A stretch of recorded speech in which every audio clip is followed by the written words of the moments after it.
Good evening. My name's Dale Wetzel. I'm the host of the Legislature Today radio show. We're coming to you live from the historic Patterson building, the Peacock Alley American Grill and Bar. A festive crowd in the bar tonight, including some of our guests who are going to be on later and some of our guests who are with us right now. This evening, we're going to be discussing a rather large and comprehensive and historic, if I may say, education finance bill that's been drawn up by Governor Jack Dalrymple and the Department of Public Instruction. This will significantly change how local school aid is distributed to districts in North Dakota. It will have effects on teacher salaries. It will have effects on how much money is available for the instruction of children in North Dakota. And it also will affect every property owner's property taxes, because the school district in your neighborhood is responsible for the biggest chunk of your property tax bill. This is common across North Dakota. Of all of the local governments that levy taxes on property, the school district is generally the largest and the most significant, and this bill is designed to keep property taxes at a relatively low level and to keep them there, to make it more difficult for a school district to raise their property tax rates. We'll start off at first with a summary of what happened during the legislature today. We've had a number of interesting elements going on during the session today. We had some quite interesting hearings, the most interesting of which involved the governor himself. He gave a presentation of his education bill to a group of members of the House who are members of the House Education Committee and the Appropriations Subcommittee that deals with education. Senate Appropriations Committee heard a bill about issuing new license plates, which is something that's been tried a number of times over the past 2 decades, but we're still hanging on to those plates that were issued probably 2 decades ago that have the cute little buffalo on them. And this might have a bit more impetus this year because we have a large number of new residents of North Dakota, and it'll be, if we have a new license plate issue, it'll be easier to tell who hasn't registered their vehicle in a long time and who has. The Senate Appropriations Committee is also looking at a bill to increase the fines for the illegal use of dyed fuel. What dyed fuel is fuel that had not paid a road tax, and if you're using dyed fuel which hasn't paid a road tax on the road, you're committing a crime, and this bill would increase the fine for violating that rule. The House Finance and Tax Committee had a pretty good look at a bill that would institute a 3% flat income tax rate on North Dakota's state income tax. The Senate Finance Tax and Taxation Committee gave a good going over to a bill that we've talked about before on this show. It reduces the top state oil tax rate from 11.5% to 9.5% beginning in January 2017.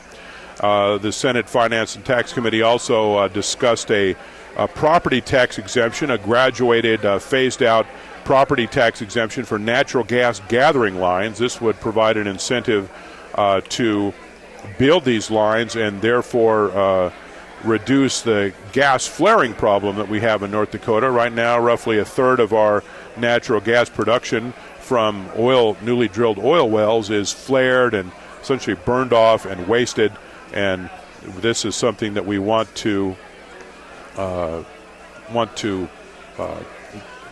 lessen the wastage of natural gas. On the House floor, in the actual House, when the House met this afternoon to vote, there's some interesting actions. The House defeated a proposed increase in the minimum wage. What this bill would have done was be to index the minimum wage to inflation. The minimum wage right now is $7.25. That's equal to the federal minimum wage.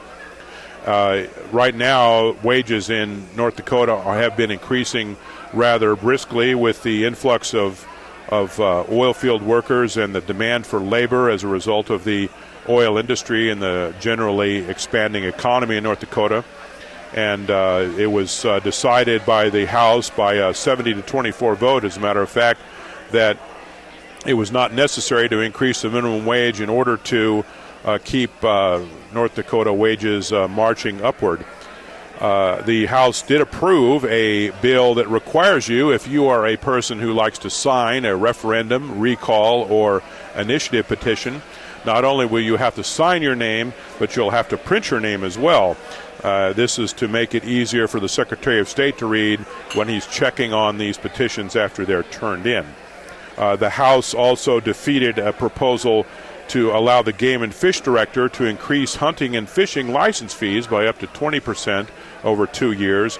The chairman of the House Finance and Tax Committee, I thought, made the most pungent argument against this idea. He says you don't give someone who's appointed this kind of power. The legislature should have the power to raise hunting and fishing license fees or to lower them. And if you do give away this power to some Game and Fish Department bureaucrat and that person raises these fees, the legislature is going to get blamed for it anyway. So why don't you just keep the power in your own hands? In the Senate, defeated a proposal to increase the setback of a newly drilled oil well. Right now, an oil well drilled has to be no closer than 500 feet from an occupied dwelling. This setback used to be 300 feet. The proposal was to increase the length of the setback to 750 feet for a single well and 1,000 feet for a multiple well, and that was defeated. The primary spokesperson against that change was Williston Senator Stan Leeson, who said essentially that oil well accidents do not happen very often. Of course, then he was confronted by the statements that, well, yes, they do happen, and there was one that spewed oil for, a couple of miles around the peaceful countryside. And he said, well, that was one incident. How many oil wells do we have in North Dakota? We have more than 6,000. And so that was defeated. But the bill that we're going to concentrate on right now is the governor's education bill, and it was heard today with a joint House committee of the House Education and Appropriations subcommittees, and we have a couple of gentlemen here who are members of the House Education Committee to talk about this bill.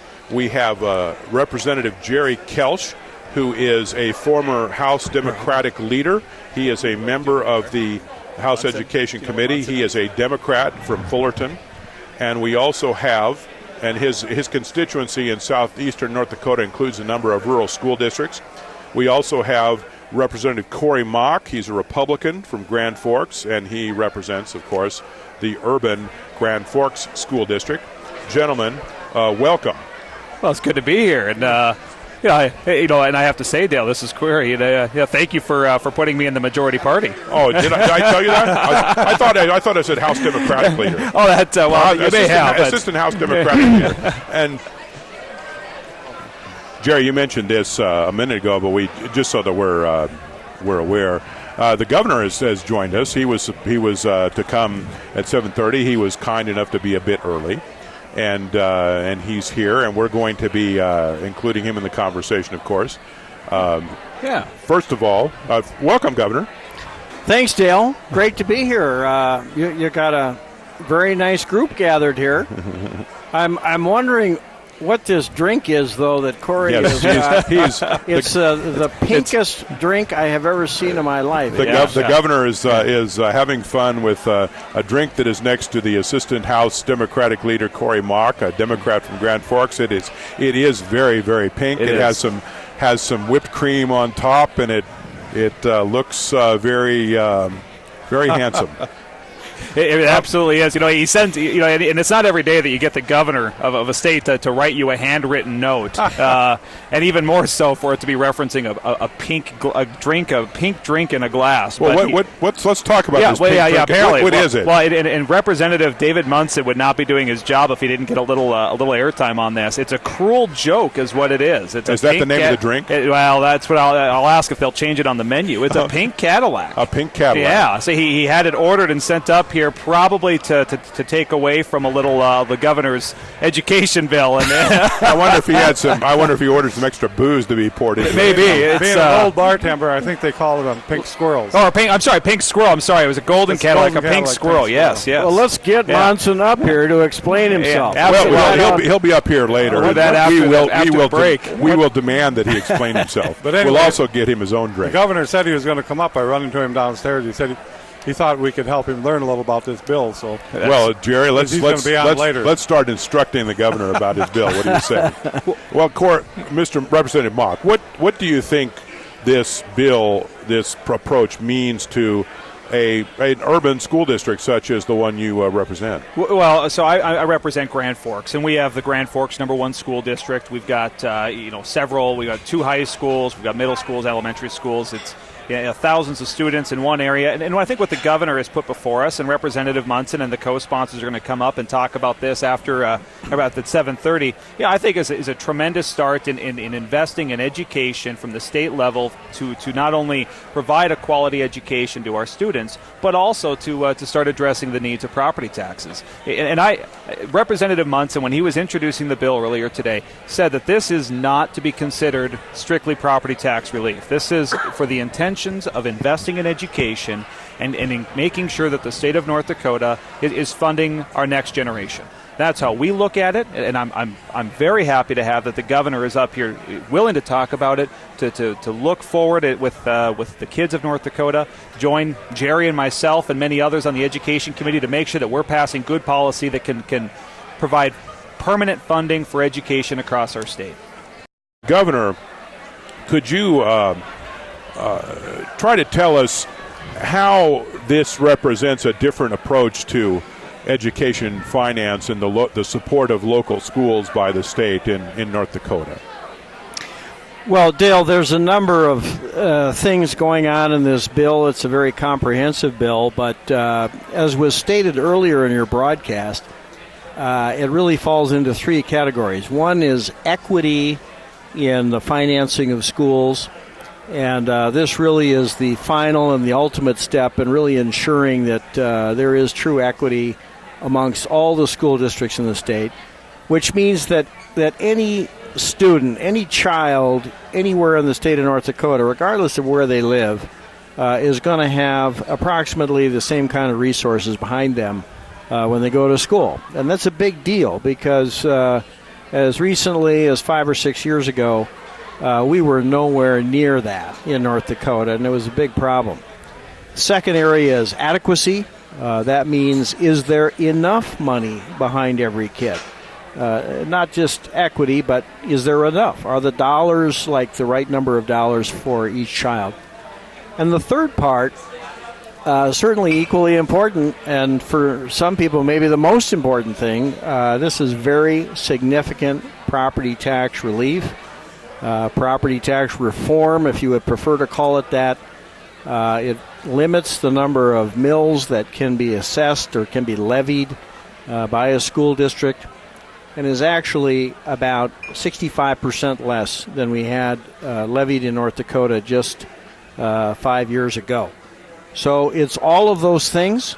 It makes it a very challenging piece of legislation because there are so many things going on in it at once. But I got to say, Chairman Mike Nathe ran a fantastic hearing today, tremendous amount of good input, and Representative Monson is the prime sponsor. I want to thank him for that because there's a lot of work involved in being the prime sponsor of a big bill like this, and he's had a tremendous amount of great experience in this thing. Representative Nathe, to what extent do you think the legislators who heard the bill today understand what it does? Well, they obviously understand it a lot better than than yesterday. We heard a lot of great comments after the hearing today. I was very pleased. I was just telling Representative Monson before we went on air how pleased I was with the comments. A lot of the appropriation members, because we did a dual hearing with the appropriations, and they are probably the most skeptical guys to work with. And quite honestly, afterwards, I didn't ask them for any response. They came up and said, "Hey, it was a great hearing. We learned a lot about it." They're looking forward to digging into some more. So it went a long way with helping to sell the case of why we should pass this bill. So it was a good day. How do you think you sell this bill to the public at large? Well, as the governor said, it provides significant tax savings to the taxpayer out there. I mean, it is a very big percentage that property tax owners will see that their property taxes have gone down, because when you take a look at one's property tax statement, the biggest thing on there, one of the bigger numbers on there, is that line item is for schools, where the state's looking to pay for a big part of that bill, and that will equate into a bigger property tax savings for the property tax owners of North Dakota. So, the legislators are also realizing that too as they learn this bill, because it is complicated, but as they learn it and see what the results are, they're coming around with it. Governor, one of the things that I heard after the hearing was that, folks, I mean, obviously this is a large piece of information to try to digest, and the school districts and superintendents didn't get specific data on how much this formula would affect their specific districts until like a couple of days ago, and was there a reason that there was this delay, and to what extent is it going to affect the chances of the bill or the support for the bill in the future? Oh, I don't think so, Dale. There's a number of different scenarios that people want to look at in terms of the assumptions behind what will happen to the average school district. So some people want to assume that you wind up levying 50 mills. Other people think it's more realistic to look at what happens if you levy 60 mills. That'd be kind of the middle of the road. And so you have a number of different scenarios out there.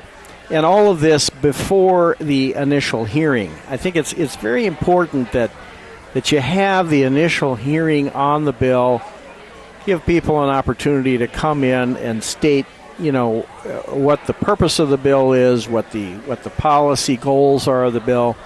And do that without, a lot of sort of comparisons going on between, one printout or another.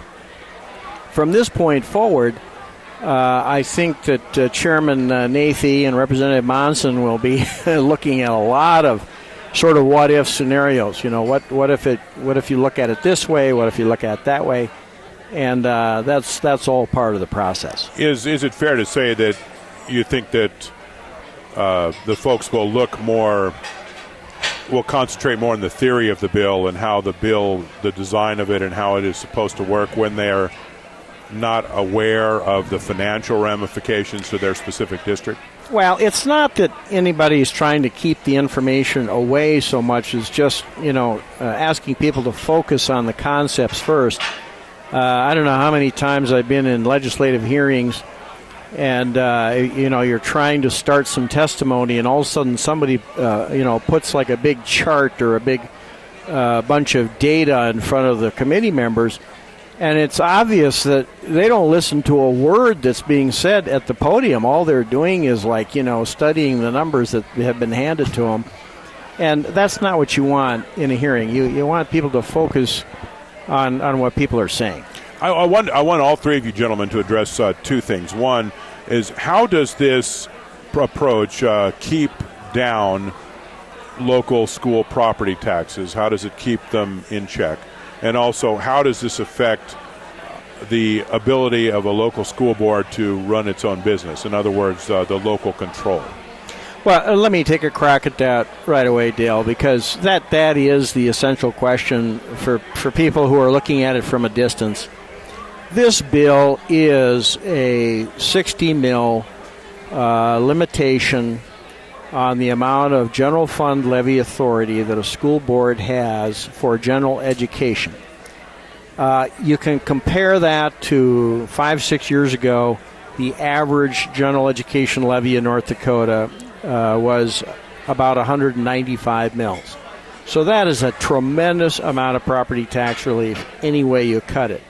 But we would also say that it is fair because it does give them 10 more mils of general education levy authority than they had at the moment.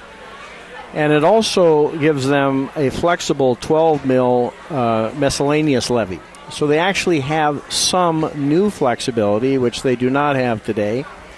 And then on top of that, there are various measures that hold harmless, like school districts. So if for some reason it does not work well for you mathematically, there's a floor under the district's funding. And can you just explain real briefly, what does hold harmless mean? Well, in principle, it just means that we don't want any school district to feel like they're going backward, next year in comparison to this year. They get at least the same amount of money that they're getting now. Yes, but it's oriented to the amount of money per student because ultimately we have to fund students, and if you're losing students, that's a real change in what you're trying to do at your school. If you're gaining students, it's also a change. So that has to be recognized. But other than that, we want to hold it even or actually have it go up a little bit. Does this hurt schools that are losing enrollment? No, it really doesn't. Declining enrollment, is a challenge. There's no question about it. But it always has been and it always will be. This formula really doesn't change that, one way or the other. We want a school formula that ultimately requires people to face up to the fact of their enrollment, whatever that may be. And if your school is getting smaller, you are going to have to make some management changes. There's no doubt about it. Representative Monson, you have firsthand experience running a school district. What does this bill do, in your opinion, to local control? Does it restrict it unduly?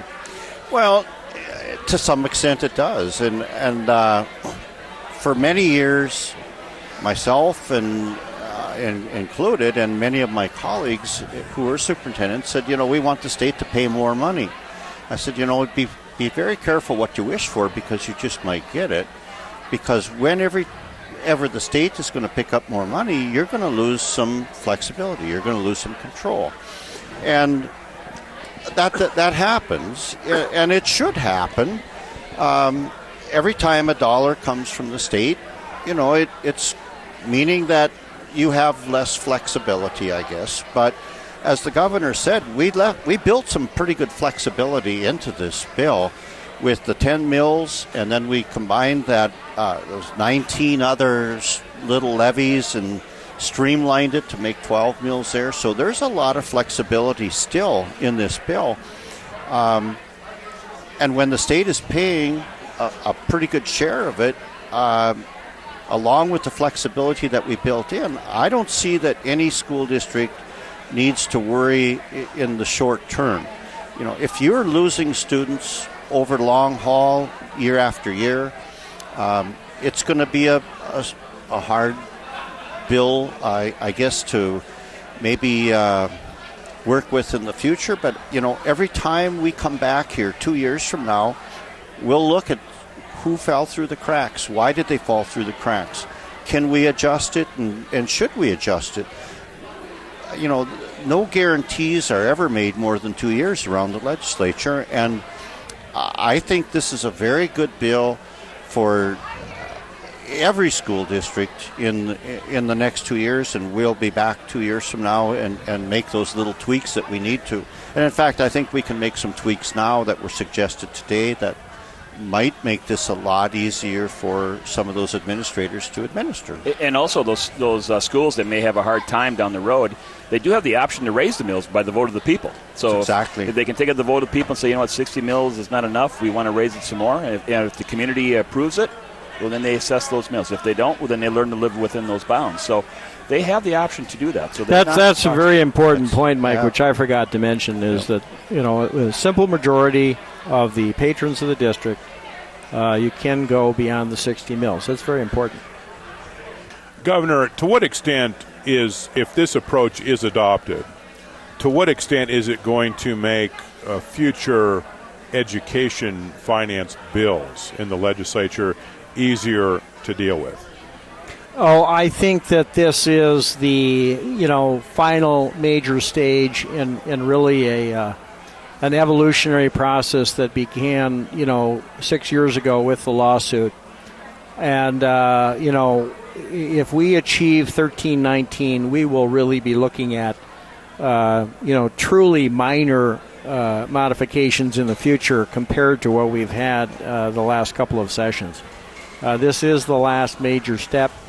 It's a difficult piece of legislation, but as I said, I think they conducted an outstanding hearing today. I was very pleased to hear a couple of the committee members from the minority party saying some of the same things that Mike and Dave are saying. It's great property tax relief. They're all for it. They're looking at it primarily from the point of view of their own school districts that they represent. And that's a really great thing about North Dakota is that, we still deal with K-12 education as a nonpartisan or a bipartisan issue. Everybody works together on it. And it's very encouraging to see how everybody wants to take a very good bill here and just make it as good as it can be.